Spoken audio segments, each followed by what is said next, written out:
Good morning, good afternoon, and good evening. You may not know me, but I would like to tell you a story.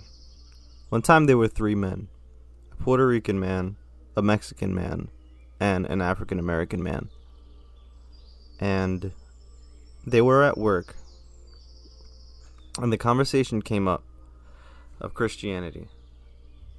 The African American man and the Mexican man were making jokes, scoffing at how silly it is for Christians to believe that Jesus Christ will return.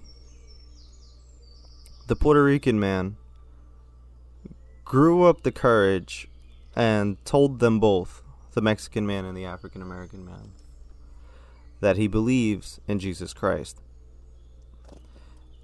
The Mexican man quickly got quiet and exited from the conversation.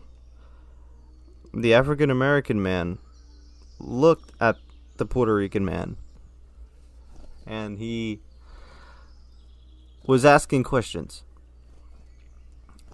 Finally, he says to the Puerto Rican man, "Do you honestly think some man can come back to the earth thousands of years after he died?"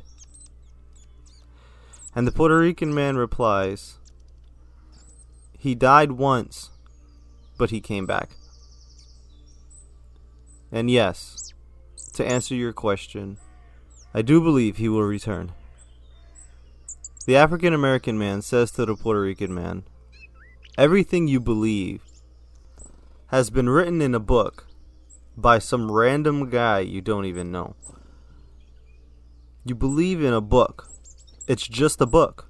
It has no substance. It has no meaning." And then finally, the Puerto Rican man says, in response to this remark, "What you're saying is silly. You're telling me that I believe in a book, but do you not believe in every word that the dictionary says?" The African American man looks at the Puerto Rican man with his mouth open in shock. And the Puerto Rican man says, "I gotta go. I'll see you later." That Puerto Rican man was me. My name is Sartorius, and I hope you enjoyed the story. No matter how many people will stand up against you and try to get you to question what you believe in, God will always have an answer for you, and He will always come through and help you right on time.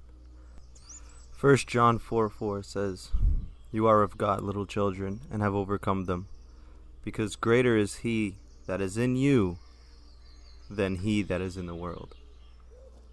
If you need any more reassurance, you can also take a look at James 1:12, because I truly feel that this is exactly what happened to me. Blessed is the man who remains steadfast under trial. For when he has stood the test, he will receive the crown of life, which God has promised to those who love him.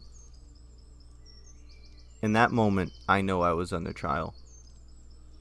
So, I would never want to deny God. And I don't think you should either. Because I don't think when the time comes, you would want him to deny you. Thank you for listening. Have a wonderful day.